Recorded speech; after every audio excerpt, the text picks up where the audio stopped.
Assalamualaikum warahmatullahi wabarakatuh. Shalom, Om Swastiastu, Namo Buddhaya, salam kebajikan, dan salam kebangsaan dimanapun kalian berada. Selamat datang di podcast Suara Anak Negeri, tempat bincang asik dan bermakna tentang Indonesia. Pada edisi kali ini kita akan bincang-bincang mengenal lebih dekat tentang wawasan kebangsaan dan aksi bela negara. Tapi sebelum lanjut, kita harus kenalan terlebih dahulu ya teman-teman. Jadi perkenalkan, kami dari Latsar CPNS Kementerian Agama tahun 2025, Angkatan 10, Kelompok 3. Bersama saya, Fatia Datuela dengan formasi Pranata Humas, dan saya bertugas di kantor Kementerian Agama Kabupaten Bolaang Mongondo Timur. Selanjutnya, saya akan memperkenalkan rekan-rekan saya, yaitu dimulai dari Putri. Silakan.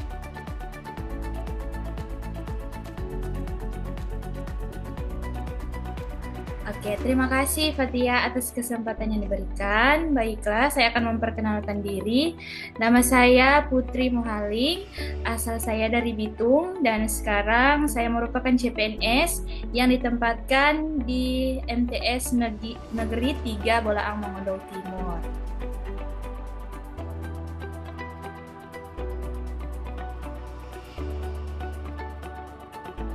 Oke, terima kasih Putri. Selanjutnya kepada Saudari Tila, dipersilakan.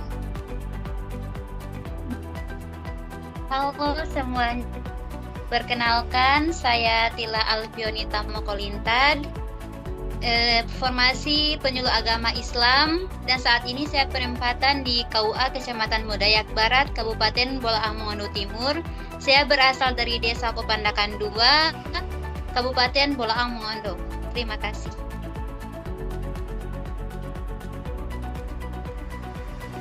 Oke, terima kasih Saudari Tila.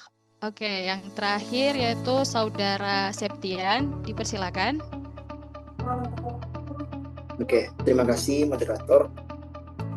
Halo teman-teman, perkenalkan saya Septian Halim Iman.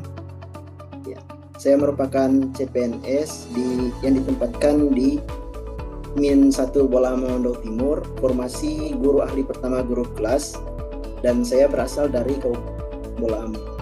Terima kasih. Oke, terima kasih teman-teman atas perkenalannya. Sebelum kita masuk ke materi wawasan kebangsaan dan bela negara, mungkin kita boleh ceritakan terlebih dahulu apa saja alasan kita ikut CPNS. Dimulai dari Saudari Tila, dipersilakan. Baik, terima kasih. Alasan saya mengikuti CPNS adalah menurut saya ini merupakan sebuah kesempatan bagi saya untuk memberikan kontribusi langsung pada negara dan masyarakat.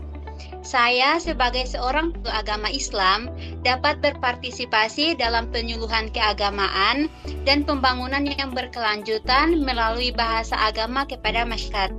Selain itu, bagi saya, setelah kita menjadi ASN sepenuhnya, hal ini dapat menjanjikan stabilitas pekerjaan dan berbagai peluang pengembangan karir. Menjadi ASN memberikan kepastian kesejahteraan karena dijamin oleh negara, baik itu fasilitas kesehatan, tunjangan, dan lainnya.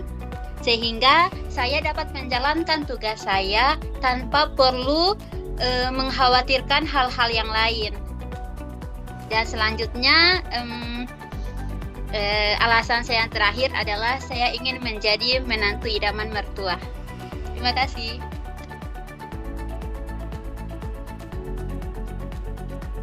Oke, terima kasih Saudari Tila. Selanjutnya kita ke Saudara Septian, dipersilakan. Oke, baik, terima kasih.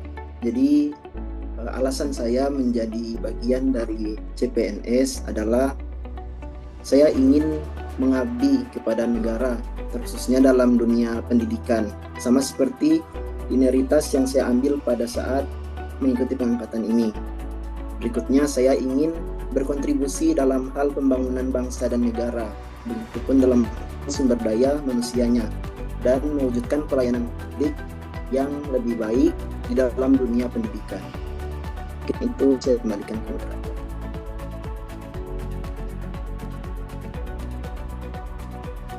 Baik, terima kasih.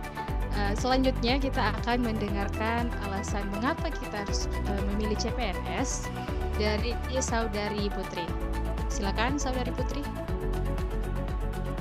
Oke, terima kasih atas kesempatannya. Baiklah, di saat ini saya akan menjelaskan kenapa saya memilih untuk menjadi CPNS khususnya di Kementerian Agama. Jadi menurut saya CPNS ini merupakan jaminan di masa tua nanti karena pekerjaan ini merupakan pekerjaan yang tetap dan kita dapat mengembangkan karir kita di CPNS ini. Terima kasih atas cerita dan alasan luar biasa dari teman-teman. Saya rasa setiap alasan yang disampaikan menunjukkan semangat yang sama, ingin mengabdi, memberi manfaat, dan menjadi bagian dari perubahan baik di negeri ini. Begitu juga dengan saya seorang Pranata Humas, dan mengapa saya memilih formasi Pranata Humas?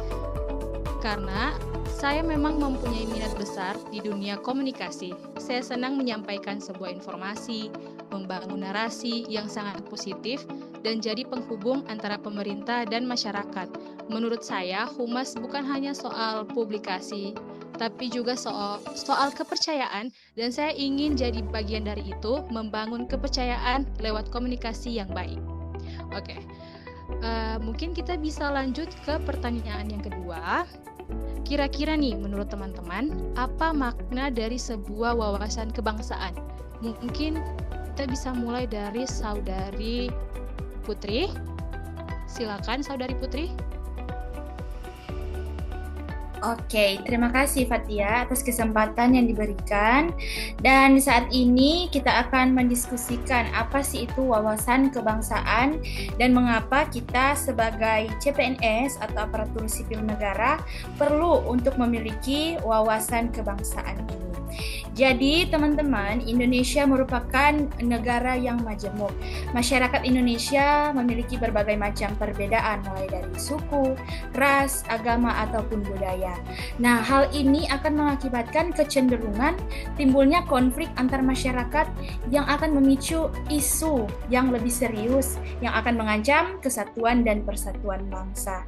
Sebagai warga negara Indonesia, memiliki wawasan kebangsaan berarti memiliki sudut pandang yang baik nih dalam lingkup pribadi maupun masyarakat untuk selalu memelihara kesatuan dan persatuan bangsa yang akan didasari oleh 4 hal, yaitu yang pertama Pancasila, kemudian yang kedua Undang-Undang Negara Republik Indonesia, ketiga NKRI, dan yang terakhir Bhinneka Tunggal Ika. Jadi ketika kita mau membangun persatuan dan kesatuan bangsa, sama seperti rumah nih, rumah harus dibangun dengan fondasi yang kuat. Begitu juga dengan negara. Kalau seperti rumah, ketika rumah itu tidak memiliki fondasi yang kuat, ketika nanti mungkin ada bencana alam, ada gempa bumi, maka rumah tersebut akan dengan mudahnya roboh atau runtuh. Sama seperti berbangsa dan bernegara. Bangsa kita harus memiliki fondasi yang kuat, yaitu wawasan kebangsaan ini, agar supaya ketika ada isu-isu atau permasalahan yang mengancam persatuan dan kesatuan bangsa, kita telah memiliki fondasi yang kokoh. Fondasi tersebut berlandaskan dengan Pancasila dan keempat hal yang tadi, Undang-Undang, NKRI, dan Bhinneka Tunggal Ika. Jadi membekali diri kita dengan fondasi berwawasan kebangsaan ini sangatlah penting ya teman-teman, apalagi kita sebagai seorang CPNS nih, atau aparatur sipil negara. Kita pun berarti telah menjadi pelayan masyarakat. Dalam menjalankan tugas dan amanat, kita perlu membekali diri kita dengan wawasan kebangsaan ini. Karena kita pun kini tengah atau sedang dalam proses untuk mewujudkan tujuan negara sebagaimana terdapat dalam alinea keempat Undang-Undang Dasar Negara Republik Indonesia, yaitu melindungi segenap bangsa Indonesia dan seluruh tumpah darah Indonesia. Kemudian yang kedua, memajukan kesejahteraan umum, mencerdaskan kehidupan bangsa, dan melaksanakan ketertiban dunia yang berdasarkan kemerdekaan, perdamaian abadi, dan keadilan sosial. Demikian dari saya. Wah, terima kasih Saudari Putri. Penjelasannya sangat jelas dan sangat bermakna. Oke, kita bisa lanjut ke Saudara Septian. Silakan Saudara Septian. Oke, baik, terima kasih. Jadi tadi yang disampaikan oleh Putri itu sudah jelas sekali, begitu, terkait wawasan kebangsaan. Mungkin saya kali ini hanya ingin menambahkan sedikit atau intisari dari wawasan kebangsaan tersebut. Jadi wawasan kebangsaan itu adalah alur pandangan kita di mana kita itu menumbuhkan rasa cinta tanah air, terus persatuan serta kesadaran untuk menjaga kerukunan dalam keberagaman. Mungkin itu dari saya kembalikan.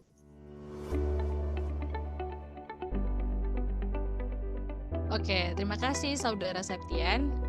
Nah, selanjutnya kita akan membahas tentang bela negara. Mungkin kita bisa mulai dari Saudari Tila untuk bisa menjelaskan makna bela negara menurut Saudari Tila. Silakan. Baik, terima kasih.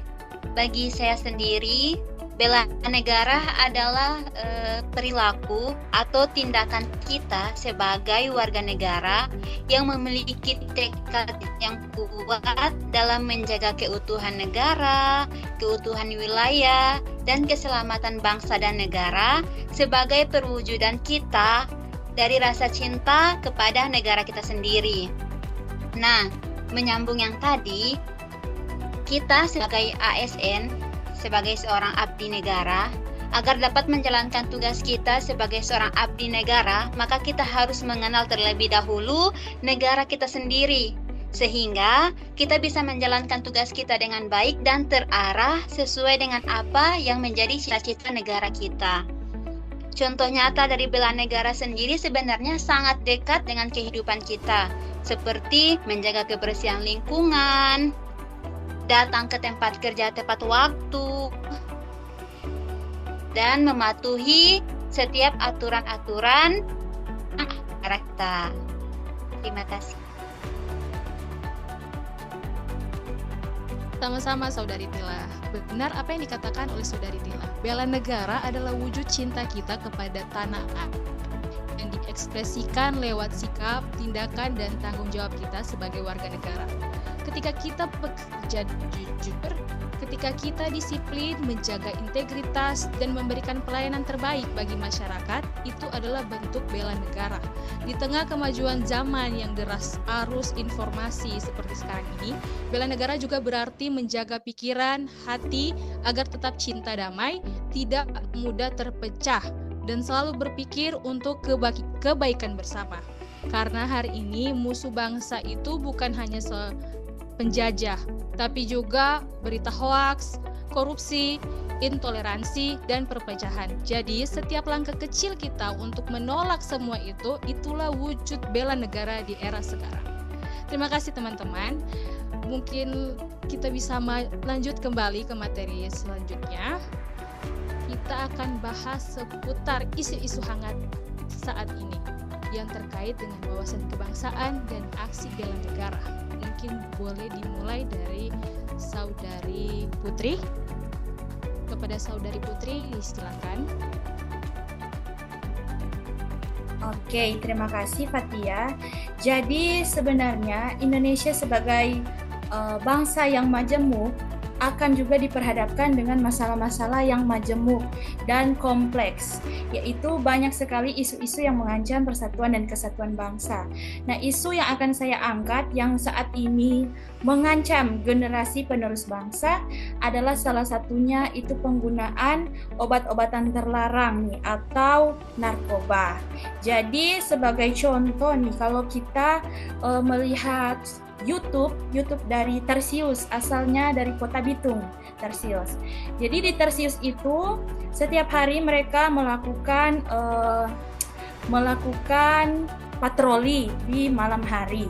Nah, kebanyakan dan dominan yang terjadi ketika malam hari itu, anak-anak muda itu digerebek dan mereka kedapatan membawa senjata tajam dan memakai obat-obatan terlarang seperti ada lem ehabon atau juga narkotika dan juga rokok atau nikotin. Nah, itu merupakan zat-zat terlarang yang sebenarnya tidak boleh dikonsumsi oleh sembarangan orang.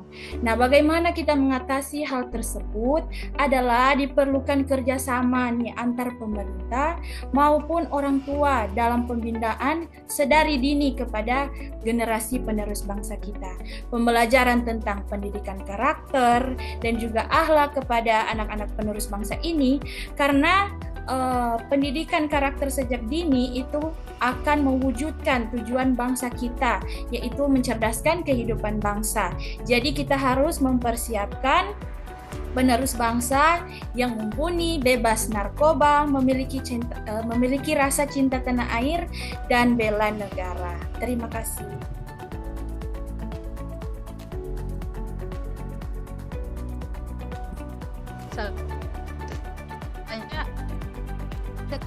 Saudara Septian, kepada saudara dipersilakan. Oke, terima kasih. Jadi isu yang ingin saya angkat yang dengan dan aksi bela negara adalah kalau misalnya dalam dunia pendidikan kita sering dihadapkan dengan kasus misalnya kasus bullying atau perundungan. Nah, saya sempat membaca artikel di mana di situ dijelaskan bahwa salah satu SMA di Kota Semarang itu pernah menghadapi tantangan serius dalam masalah bullying, di mana siswa itu bahkan mengalami bullying yang verbal, perundungan yang verbal dan sosial. Meskipun telah mendapatkan perhatian dari Pemda terkait lewat kebijakan preventif, realitas di lapangan itu menunjukkan bahwa korban terus mengalami dampak psikologis. Jadi memang kalau misalnya kita dihadapkan seperti kasus yang ini, itu sangat diperlukan tindakan yang konkret dari sekolah, orang tua, dan stakeholder terkait, serta pihak yang berwenang untuk mencegah munculnya kembali kasus yang serupa. Begitu. Saya kembalikan.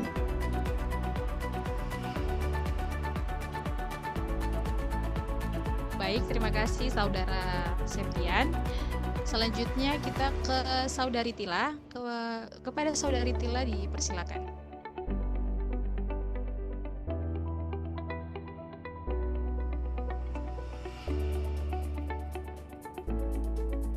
Baik, terima kasih atas kesempatannya. Jadi tadi mungkin telah disinggung isu-isu terkait dengan narkoba dan juga tentang bullying. Nah, di sini saya akan membahas isu terkait dengan penyebaran berita hoax. Ya, kita ketahui bersama bahwa hoax itu sendiri adalah berita palsu. Nah, hoax itu sendiri menurut saya adalah isu yang paling sering kita temui di lingkungan kita. Apalagi seperti saya yang masih tinggal di desa, hoax itu pasti sangat marak menyebar karena hanya dari mulut ke mulut tanpa konfirmasi terlebih dahulu kebenaran dari berita tersebut. Nah, salah satu media sosial yang paling banyak penyebaran hoaxnya yaitu Facebook. Dan ini menurut saya teman-teman juga pasti yakin Facebook. Baru-baru ini ada kasus dugaan korupsi dana haji. Dan kebetulan salah satu ustadz yang terkenal yaitu Ustadz Khalid Basalamah dipanggil oleh KPK. Nah, ternyata banyak orang yang menggoreng opini yang mana bahwa mereka membuat judul Ustadz Khalid Basalamah dipanggil KPK terkait dugaan kasus korupsi dana haji. Padahal ternyata setelah diwawancarai, Ustadz Khalid Basalamah mengatakan bahwa beliau merupakan salah satu praktisi di lapangan terkait dengan haji dan umroh yang kebetulan Allah amanahkan beliau memiliki travel. Beliau juga sering melaksanakan ibadah haji. Jadi, teman-teman KPK itu memanggil beliau hanya ingin ditanyai terkait dengan haji itu seperti apa, seharusnya dananya seperti apa. Jadi tidak ada kaitannya dengan korupsi yang beredar itu. Dari situ kita bisa melihat bahwa ternyata masih banyak orang yang selalu menyebarkan berita-berita bohong tanpa mencari tahu dulu kebenaran dari berita tersebut. Dan menurut saya ini adalah tugas kita sebagai seorang ASN untuk dapat memberikan edukasi kepada masyarakat terkait dengan berita hoax. Ya, terima kasih. Baik, terima kasih untuk teman-teman yang telah menjawab tentang isu-isu yang sedang marak pada saat ini. Mungkin saya ingin menambahkan yaitu tentang isu korupsi. Apalagi korupsi dalam wawasan kebangsaan adalah saat seseorang mengutamakan kepentingan pribadi dan merugikan negara. Dalam konteks bela negara, korupsi itu adalah bentuk pengkhianatan karena dapat melemahkan negara dari dalam dan mensengsarakan rakyat. Adapun contoh-contohnya yaitu korupsi Pertamina pada tahun 2023 sampai 2025 yang sangat melemahkan energi nasional yang kerugian hampir 1.000 triliun dalam 5 tahun. Selanjutnya yaitu korupsi pengadaan Chromebook di Kemendikbudristek tahun 2025 masa depan anak bangsa. Dan kerugiannya yaitu 9,9 triliun teman-teman.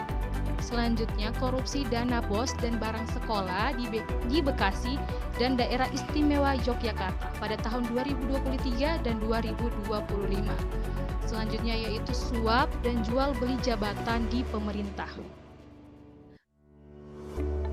Mungkin itu saja yang bisa saya tambahkan tentang isu-isu korupsi. Baik. Oke, tidak terasa ya, sekarang kita sudah di penghujung podcast edisi kali ini. Saya selaku MC mengucapkan banyak terima kasih kepada teman-teman sekalian yang sudah hadir di podcast ini. Tetap semangat, sehat selalu, jaga kesehatan. Sampai bertemu lagi pada podcast Suara Anak Negeri edisi berikutnya. Sampai jumpa. Wassalamualaikum warahmatullahi wabarakatuh. Shalom. Terima kasih, sampai jumpa lagi. Terima kasih.